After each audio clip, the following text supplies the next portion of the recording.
3강을 클릭한 당신 환영하면서 예수님의 이름으로 축복합니다. 이렇게 유튜브에서 고은할미 박효선 안나로 만나게 되어 진짜 감사합니다. 긍정적인 생각이 부를 창조하고 복을 부르고 복이 온다는 것 아시죠? 좋아요, 구독 꾹꾹 눌러주는 당신께도 하느님의 축복이 임할 것입니다. 믿으셔야 합니다. 진짜니까요. 우스라라는 마을에 아주 신앙이 깊은 욥이라는 사람이 살고 있었습니다. 그는 완전하고 진실하여 하느님을 두려워하고 악한 일은 거들떠보지도 않고 착하게 성실하게 살았습니다. 그녀의 자녀는 아들이 7명, 딸이 3명 있었고 그의 재산은 양이 7,000마리, 낙타가 3,000마리, 소가 500쌍, 암나귀가 500마리, 종들도 엄청 많은 동방에서 어떤가는 부자이자 의로운 사람이었습니다. 그의 아들 7명은 번갈아 가며 자기 집에서 잔치를 차리고 3명의 누이들도 불러서 함께 먹고 마시며 무척 행복한 나날을 보내고 있었습니다. 이렇게 한 차례 지나고 나면 죄짓고 하느님께 욕을 돌릴까봐 몸과 마음을 깨끗이 하고 한 자녀 하나하나의 몫으로 번제를 드렸습니다. 요즘 말할 것 같으면 생미사를 드렸던 겁니다. 그런데 어느 날 야훼께서 오랜만에 만난 사탄에게 물으셨어요. 사탄아, 넌 어디를 다녀온 게냐? 사탄이 말합니다. 땅 위에 이리저리 돌아다니다가 왔습니다. 그러면 너는 내 종 욥을 눈여겨 보았느냐? 그만큼 온전하고 신실하며 하느님을 두려워하고 악한 일을 거들떠보지도 않는 사람은 이 땅에 다시 없다 라고 하느님께서는 욥을 칭찬하셨어요. 참 이상하죠? 우리가 사는 세상에도 누가 칭찬을 하면 나도 함께 칭찬하면 되는데 칭찬하면 내가 손해나 보는 것처럼 꼭 나쁜 점을 찾아 흉보는 거 즐겨하는 사람 있습니다. 어찌 그뿐입니까? 티끌만한 단점을 찾아 험집내기를 좋아하고 단점을 찾으면 현미경으로 학대하여 단점만을 부각시켜 이야기하는 사람, 그런 사람 꼭 있습니다. 물론 고은할미를 강의를 듣는 사람은 그런 사람 없어요. 왜냐? 제 강의는 순수한 사람만이 들을 수 있는 강의니까요. 그나저나 뒷담화 해보면 재미있습니다. 무심코 던진 돌멩이에 지나가는 개구리 죽는 경우도 있다는 걸 생각하지 못하고 말입니다. 뒷담화로 흉보는 것, 남 잘못되기 바라는 것, 이런 것은 다 사탄이 마귀가 좋아하는 것입니다. 상대가 칭찬을 하면 맞아요, 맞아, 좋은 점 있는 것 같아요, 그래요, 같이 칭찬해주고 또 내게 없는 그가 좋은 점이 있으면 또 본받기를 흉내내다 보면 진짜가 되고 그것이 진짜가 된 그것이 내게 축복이란 걸 알아 알아차려야 합니다. 욥기 1장 10절을 보면 사탄이 주님께 아뢰었어요. 주님, 욥이 까닭없이 하느님을 두려워하겠습니까? 당신께서 친히 그의 집과 그의 소유를 울타리로 감싸 주시지 않으셨습니까?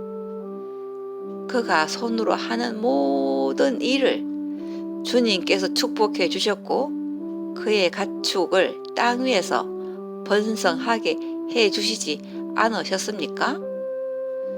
그러니까 하느님을 좋다 그러고 하나님을 칭송하고 하는 거죠. 이제 그의 모든 소유를 다 빼앗아 내쳐 보십시오. 다 빼앗아 가 보십시오. 그러면 그는 반드시 주님 면전에서 욕을 할 것입니다. 그래? 주님께서 사탄에게 이러셨어요. 좋다. 이제 내가 그의 소유를 모두 사탄 네 손에 맡긴다. 그러나 그의 몸만은 손을 대지 말아라. 욥은 하느님께로 받은 모든 축복이 사탄의 시험대로 옮아갔습니다. 그의 시험대는 무시무시했어요. 주님께로 받았던 자녀 하나하나를 거두어 가고 그 많았던 재산, 그 호화롭던 삶이 하나하나 사라져 갔습니다. 그에게 남은 몸마저도 성하지 않고 병들었어요.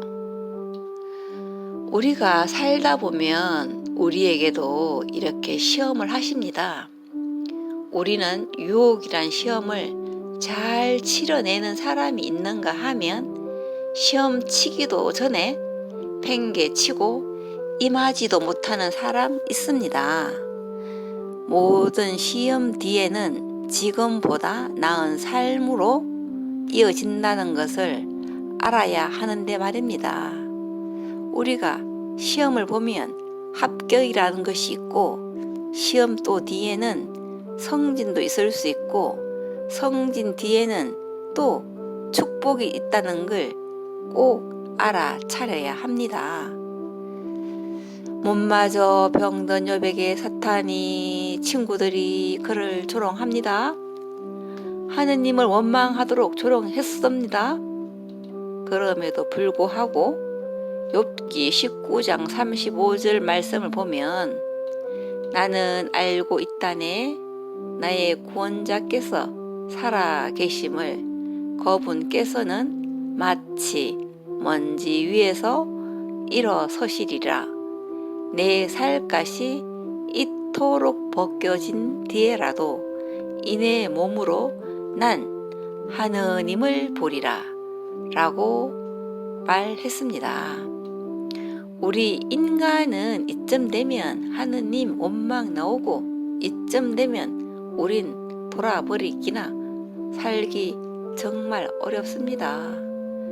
주변 친구들까지도 욥을 죄인 취급합니다. 우리가 살면서 주변 사람들에게 무시당해 보면 기분 정말 더러워요. 그럼에도 불구하고 욥의 신앙이 대단함을 볼 수 있습니다. 그렇습니다. 악을 멀리하고 하느님을 의지하는 자들에게는 주님께서 축복을 약속하셨습니다. 이렇듯 믿음이란 것은 전적으로 신뢰이며 의탁하는 것입니다. 주님께서 내 어려움을 맡길 줄 아는 사람은 반드시 기도의 응답을 받게 되고 영적으로나 물질적으로 축복을 받게 됩니다. 악을 저지르는 자는 뿌리채 뽑히고 주님께 희망을 두는 이들은 땅을 차지하리니라고 시편 37장 9절에 축복의 말씀을 하셨습니다. 우리는 제3가 제목처럼 나는 믿어야 합니다. 내 믿음을 잘 나타내는 것이 사도신경인데, 사도신경이란 말은 사도로부터 내려온 신앙 고백문이란 뜻으로 초기 그리스도인들에게는 비밀리 전파되었다고 합니다. 왜냐하면 생명과도 같은 신앙 고백문이 아무렇게나 나더라 값싼 취급을 받거나 왜곡되지 않도록 하기 위해서였습니다. 선택받은 사람들이 신앙 공동체 안에 속하기를 진심으로 간절히 바라는 사람들에게만 구전으로 전수되었다고 합니다. 왜냐하면 믿음은 문자로 전수되는 것이 아니라 신앙의 증거로 그리스도를 믿는 개개인의 각자의 삶으로서 모범으로 보여주고 동반해주며 인도해주는 것으로 전수되어야 된다고 믿었던 것입니다. 그것만을 분명히 했던 거였어요. 그러니 그들은 골수에 박히도록 외워야 했습니다. 지금도 유대인들은 계명을 골수에 박히도록 외우고 참여합니다. 라틴어로 그레도 인데움이라는 것은 나는 믿나이다 하느님을 입니다. 그렇다면 오늘날 우리는 이 정신을 어떻게 살려내야 할까요? 첫째로 신앙 고백 사도신경의 주인은 나입니다. 나는 믿나이다로 내가 하느님을 믿는 것입니다. 둘째로 신앙 고백을 가슴으로 할 수 있어야 합니다. 머리로만 하는 것이 아니라 내 안에 내가 믿는 것입니다. 셋째로 우리 신앙의 원천은 성경이라는 사실을 알아야 합니다. 미국 의학 연구에 따르면 인간이 행복한 삶을 영위하기 위해서는 신앙이 크게 기여한다고 합니다. 교회에 정기적으로 참여하고 일관성 있게 행동하는 사람들이 정신적으로나 육체적으로 더 잘 산다는 것입니다. 신앙심이 높을수록 우울증이나 스트레스 수준이 낮아진다는 사실, 신앙인들은 죽음을 두려워하지 않고 신앙이 없는 사람보다 신앙이 있는 사람이 장수한다는 사실도 보고되고 있습니다. 인간의 유전자는 하느님을 믿을 때 영적 차원의 치유력이 발휘되도록 설계되어 있다고 합니다. 심리요법 가운데 행동치료요법이라는 것이 있는데 이 요법은 특정한 상황에서 마치 뭐뭐처럼 행동하라고 유도합니다. 반드시 변화가 일어날 것처럼 행동하는 것, 즉 성자가 되기 위해서는 성자처럼 행동하는 것입니다. 남편이 미워도 사랑하는 것처럼 행동하면 사랑하게 된다는 것이고요. 아내가 미워도 사랑하는 것처럼 표현하면 사랑하게 된다는 것입니다. 하느님과 나와 관계도 이와 다를 바 없습니다. 나에게 믿음이 생겼어 라고 마음에 새기고 행동함으로써 시작됩니다. 우리는 하느님을 믿되 제대로 믿어야 합니다.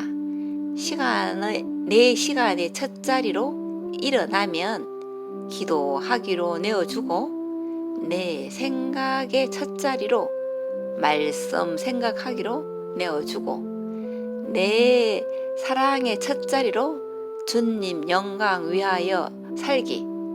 이렇게 하느님의 자리를 만들어 주님이 차지하도록 삶을 살아내야 합니다.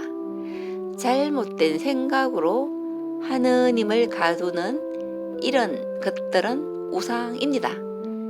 나는 믿나이다는 사도신경에서 시작되는 것, 전능하신 천주 성부 천지의 창조주를 저는 믿나이다입니다.